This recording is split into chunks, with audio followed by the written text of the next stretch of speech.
بسم اللہ الرحمن الرحیم۔ دور نبوت کے شعراء میں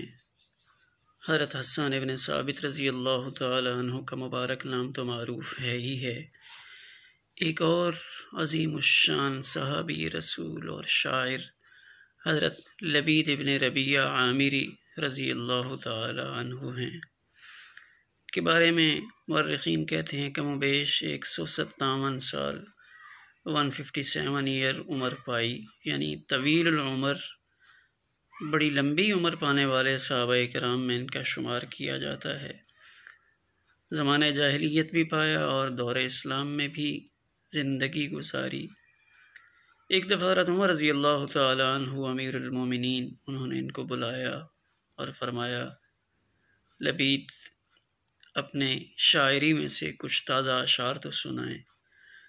تو بڑا عجیب جواب ارشاد فرمایا کہ امیر المومنین،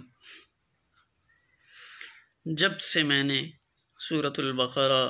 اور سورۃ آل عمران یاد کیے، حفظ کیا ہے، یاد کر لیں، تو اس کے بعد میں نے کبھی شعر نہیں کہا کہ قرآن پاک کی عظیم الشان دولت کے ہونے کے بعد، اس کو حفظ کرنے کے بعد پھر شعر کہنا مجھے اچھا نہیں لگتا، اس کے بعد میں نے کبھی کوئی شعر نہیں کہا۔ سیدنا عمر رضی اللہ تعالیٰ عنہ اس جواب سے بہت خوش ہوئے، اور جو ان کا وظیفہ پہلے سے 2000 درہم مقرر تھا، اس ماہانہ وظیفہ میں 500 درہم کا اضافہ فرما دیا۔ یعنی حضرت عمر رضی اللہ تعالیٰ عنہ اس پہ بہت خوش ہوئے کہ آپ نے شاعری چھوڑ دی، خصوصاً اس وجہ سے کہ میں نے قرآن عظیم الشان کی دولت کو محفوظ کر لی ہے، تو اب شعر کہنا مجھے زیب نہیں دیتا۔ ان صحابی رسول کے لیے خوش خبری کی بات ہے، خوشی کی بات کہ حضور صلی اللہ علیہ وسلم نے ان کے ایک شعر کی بہت تعریف فرمائی ہے، اور یہ فرمایا اصدق کلمۃ قالها الشاعر کلمۃ لبید، کہ کسی شاعر نے اگر کوئی اچھا کلمہ کہا ہے تو وہ لبید کا ایک جملہ اور ایک کلام ہے، جس میں انہوں نے اللہ کی وحدانیت کو بیان کیا۔ الا کل شیء ما خلا اللہ باطل، آگاہ ہو جاؤ کہ اللہ کے علاوہ سب کچھ فنا ہونے والا ہے۔ اس کلمہ کی حضور صلی اللہ علیہ وسلم نے خود تعریف فرمائی کہ اصدق کلمۃ، بہترین سچی بات جو کسی شاعر نے کہی، وہ حضرت لبید ابن ربیعہ عامری رضی اللہ تعالی عنہ کا یہ کلام ہے۔ حضرت ملا علی قاری رحمۃ اللہ علیہ نے اس پورے کلام کو ذکر فرمایا، ایک ربائی ہے، الا کل شیء ما خلا اللہ باطل، آگاہ رہو کہ اللہ کے علاوہ سب کچھ فنا ہونے والا ہے، وَكُلُّ نَعِيمٍ لَا مَحَالَةَ زَائِلُ، اور ہر نعمت یقیناً زائل ہونے والی ہے، یعنی دنیا کی کوئی نعمت وہ ہمیشہ رہنے والی نہیں ہے بلکہ ختم ہو جانے والی ہے۔ نعیمک فی الدنیا غرور وحسرت، دنیا میں تیری نعمتیں دھوکے کا سامان ہے اور ایک حسرت کا مقام ہے۔ وعیشک فی الدنیا محال وباطل،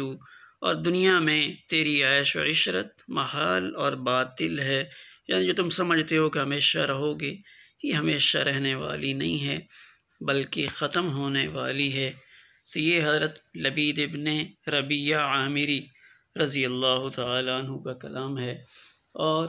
ان کا یہ ایک مقالہ جو 7 معلقہ ہے۔ عرب میں جب شعراء اکٹھے ہوتے تھے اور کسی کا کلام بہت اچھا ہوتا تھا، اس کلام کو بیت اللہ کے اوپر لٹکایا جاتا تھا۔ تو 7 معلقہ ایک کتاب ہے، یعنی 7 قصیدے جو وہاں پہ لٹکائے گئے، تو اس میں ایک قصیدہ جو کتاب چھپی ہوئی ہے اور درس نظامی میں پڑھائی جاتی ہے،